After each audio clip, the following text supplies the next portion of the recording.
Sri Sai Satcharita, Chapter 7, Wonderful Incarnation, Behavior of Sai Baba, His Yogic Practices, His All-Pervasiveness and Mercy, Leper Devotee Service, Master Kapate's Plague Case, Going to Pandarpur. Wonderful Incarnation. Sai Baba knew all yogic practices. He was well versed in the 6 processes, including Dauti, stomach cleaning by a moistened piece of linen, 3 inches in breadth and 22.5 inches in length. Khanda Yoga, that is separating his limbs and joining them again, and Samadhi, etc. If you thought that he was a Hindu, he looked like a Yavan. If you thought him to be a Yavan, he looked like a pious Hindu. No one definitely knew whether he was a Hindu or a Mohammedan. He celebrated the Hindu festival of Ram Navami with all due formalities, and at the same time permitted the sandal procession of the Mohammedans. He encouraged wrestling bouts in this festival. When the Gokula Ashtami came, he got the Gopal Kala ceremony duly performed, and on Eid festivals, he allowed the Mohammedans to say their prayers, namaz, in his masjid. Once during a Muharram festival, some Mohammedans proposed to construct a tasiya or tabut in the masjid, keep it there for some days, and afterwards take it in procession through village. Sai Baba allowed the keeping of the tabut for 4 days, and on the 5th day got it removed from the masjid without the least compunction. If we say that he was a Mohammedan, his ears were pierced, that is, had holes according to Hindu custom. If you think that he was a Hindu, he advocated the practice of circumcision. Though according to Mr. Nana Sahib Chandorkar, who observed him closely, he was not himself circumcised. Article in Sai Leela on Baba Hindu Ki Yavan by B.V. Dev, page 562. If you call him Hindu, he always lived in the masjid. If Mohammedan, he had always the duni, sacred fire there, and the following things which are contrary to Mohammedan religion, that is, grinding on the hand mill, blowing of the conch and bells, oblation in the fire, bhajan, giving of food and worship of Baba's feet by means of arghya, water, were allowed there. If you think that he was a Mohammedan, the best of Brahmins and Agnihotris, leaving aside their orthodox ways, fell prostrate at his feet. Those who went to make enquiries about his caste were dumbfounded and were captured by his darshan. So none could definitely decide whether Sai Baba was a Hindu or a Mohammedan. This is no wonder, for he who completely surrenders himself to the Lord by getting rid of his egoism and body consciousness, thus becomes one with him and has nothing to do with any questions of caste or nationality. Baba saw no difference between any 2 castes and even between beings. He took meat and fish with fakirs, but did not grumble when dogs touched the dishes with their mouths. Such a unique and wonderful incarnation was Sai Baba. On account of the merits in my past birth, I had the good fortune to sit at his feet and enjoy his blessed company. The joy and delight I derived therefrom was incomparable. In fact, Sai Baba was pure Anand and consciousness. I cannot sufficiently describe him, his greatness and uniqueness. He who took delight at his feet was established in his own self. Many sannyasis, sadhaks, and all sorts of men aspiring for salvation came to Sai Baba. He always walked, talked, and laughed with them, and always uttered Allah Malik. God is the sole owner. He never liked discussion or disputation. He was always calm and controlled, though irritable at times. Always preached Vedanta, and nobody knew till the last who was Baba. Princes and poor people were treated alike by him. He knew the innermost secrets of all, and when he gave expression to them, all were surprised. He was the repository of all knowledge. Still he feigned ignorance. He also liked honor. Such were the characteristics of Sai Baba. Though he had a human body, his deeds testified to his godhood. All people considered him as the God in Shirdi. Behavior of Sai Baba. Ignorant that I cannot describe Baba's miracles. He got almost all the temples in Shirdi repaired. Through Tatya Patil, the temples of Shani, Ganapati, Shankar Parvati, village deity, and Maruti were put in order. His charity was also remarkable. The money he used to collect as dakshina was freely distributed, rupees 20 to some, rupees 50 or 50 to others, 15 or 50 to others every day. The recipients thought that this was pure charity money, and Baba wished that it should be usefully employed. People benefited immensely by having Baba's darshan. Some became hale and hearty. Wicked people were turned into good ones. Leprosy was cured in some cases. Many got their desires fulfilled without any medicine being put in the eyes. Some blind men got back their sight, and some lame ones got their limbs. Nobody would see the end of his extraordinary greatness. His fame spread far and wide, and pilgrims from all sides flocked to Shirdi. Baba had his asan near the Duni and always rested there.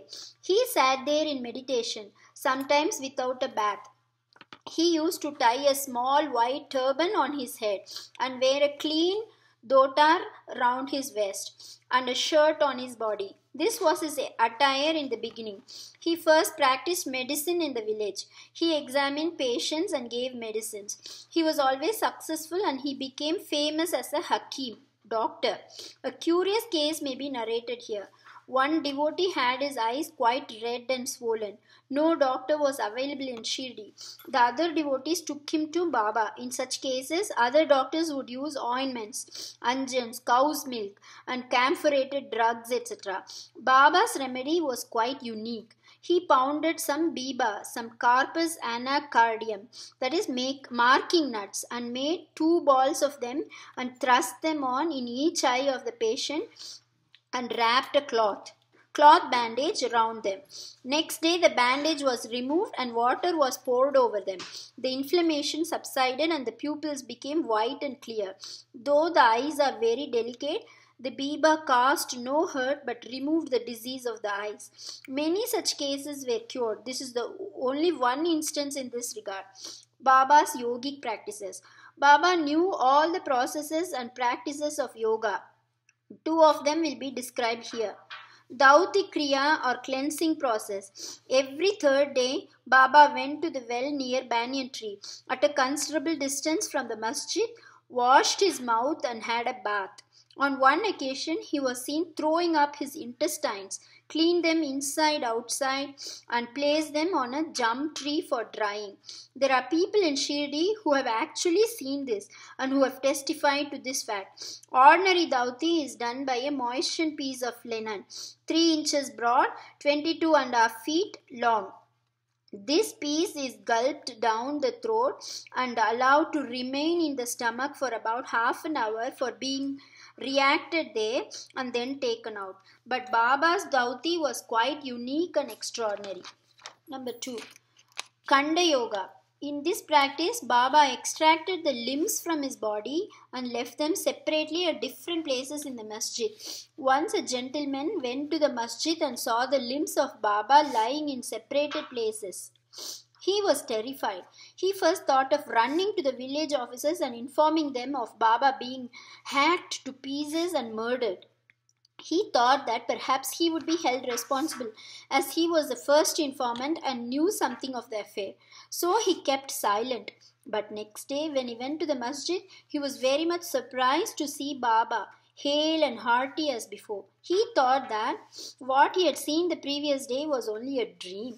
Baba practiced yoga since his infancy and nobody knew or guessed the proficiency he had attained in it. He charged no fees for his cures, became renowned and famous by virtue of his merits, gave health to many a poor and suffering person.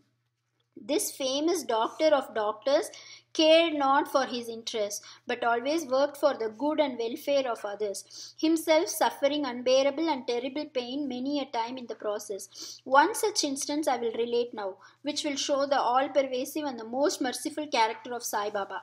Baba's all-pervasiveness and mercy. In the year 1910, Baba was sitting near the Duni on Diwali and warming himself. He was putting firewood into the Duni, which was burning brightly. A little later, instead of pushing logs of wood, Baba pushed his arm into the Duni. His arm was scorched and burnt. This was noticed by the errand boy Madhav and also by Madhav Rao Deshpande, Shama. They at once ran to Baba, and Madhavrao clasped Baba by his waist from behind and dragged him forcibly backward and asked, Deva, why have you done this? Then Baba came to his senses and replied, the wife of a blacksmith at some distant place was working the bellows of a furnace. Her husband called her. Forgetting that her child was on her lap, she got up hastily and the child slipped into the furnace. I immediately thrust my hand into the furnace and saved the child. I do not mind my arm being burnt, but I am glad that the life of the child is saved. Leper devotees service. On hearing the news of Baba's hand being burnt from Shama, Madhavrao Deshpande, Mr. Nana Sahib Chandorkar, accompanied by the famous doctor Paramanand of Mumbai with his medical outfit, consisting of ointments, lint and bandages, etc., rushed to Shirdi and requested Baba to allow Dr. Parmanand to examine his arm and dress the wound caused by the burn. This was refused. Ever since, the burnt arm was dressed by Bagoji Shinde, a leper devotee. His treatment consisted in massaging the burnt part with ghee. Ghee is prepared by melting the butter and boiling it for some time and then filtering it.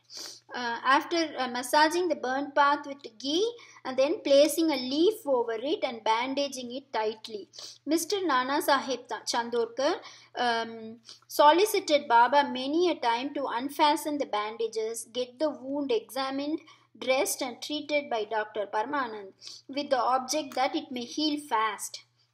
Dr. Parmanand himself made similar requests, but Baba postponed it by saying that Allah was his doctor and did not allow his arm to be examined. Dr. Parmanand's medicines were not exposed to the air of Shirdi and they remained intact.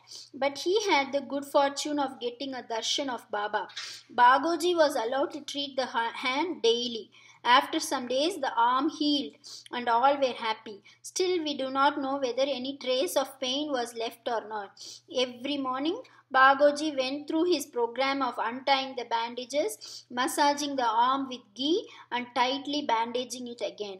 This went on till Sai Baba's Samadhi, death.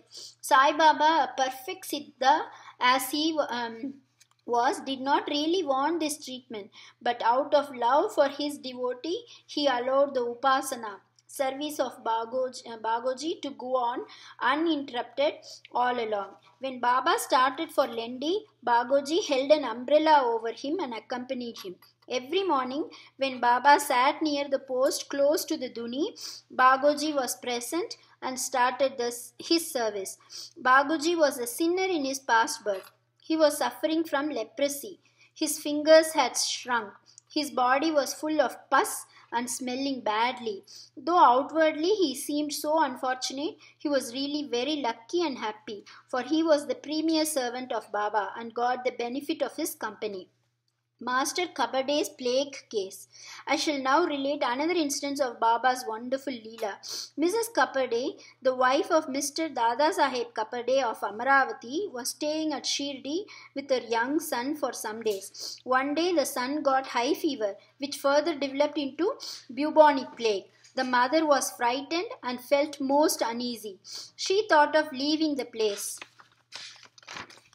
for Amravati and went near Baba in the evening. When he was coming near the Vada, now Samadhi Mandir, in his evening rounds, for asking his permission. She informed him in a trembling tone that her dear young son was down with plague.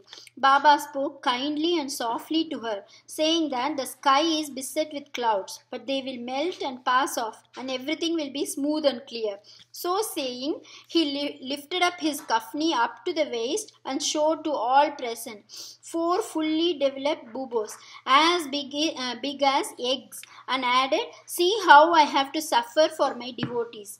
Their difficulties are mine."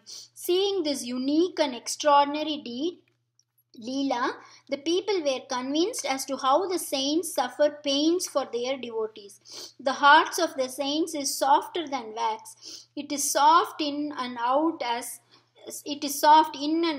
as butter. They love their devotees without any idea of gain and regard them as their true relatives. Going to Pandharpur. I shall now close this chapter after relating a story illustrating how Sai Baba loved his devotees and anticipated their wishes and movements. Mr. Nana Sahib Chandorkar, who was a great devotee of Baba, was Mamlatar at Nandurbar in Kandesh. Mamlatar is revenue officer. He got an order of transfer to Pandharpur. His devotion to Sai Baba bore fruit, as he got an order to go and stay at Pandharpur, which is regarded as the Bhu Vaikunta, heaven on the earth. Nana Sahib had to take immediate charge, so he left for the place without even writing or informing anybody at Shirdi. He wanted to give a surprise visit at Shirdi, his Pandharpur, see and salute his Vitoba, Baba, and then proceed further. Nobody knew of Nana Sahib's departure for Shirdi, but Sai Baba knew all about this, as his eyes were everywhere, omniscient. As soon as Nana Sahib approached Neemgaon, a few miles from Shirdi, there was a stir in the masjid at Shirdi. Baba was sitting and talking with Mahal Sapati, Appa Shinde, and Kashiram, when he at once said, "Let us all 4 do some bhajan. The doors of Pandri are open. Let us sing merrily." Then they began to sing in chorus, the bhava of the song being, "I have to go to Pandharpur and I have to stay on there, for it is the house of my Lord." Baba sang and the devotees followed him. After a short while, Nana Sahib came there with his family, prostrated before Baba and requested him to accompany them to Pandharpur and stay with them there. This solicitation was not necessary, as the devotees told Nana Sahib that Baba was already in the mood of going to Pandharpur and staying there. Hearing this, Nana Sahib was moved and fell at Baba's feet. Then, after getting Baba's permission, Udi, sacred ash, and blessings, Nana Sahib left for Pandharpur. There is no end to Baba's stories, but let me now stop here, reserving for the next chapter other topics such as importance of human life, Baba's living on alms, Baijabai service, and other stories. Bow to Sri Sai. Peace be to all.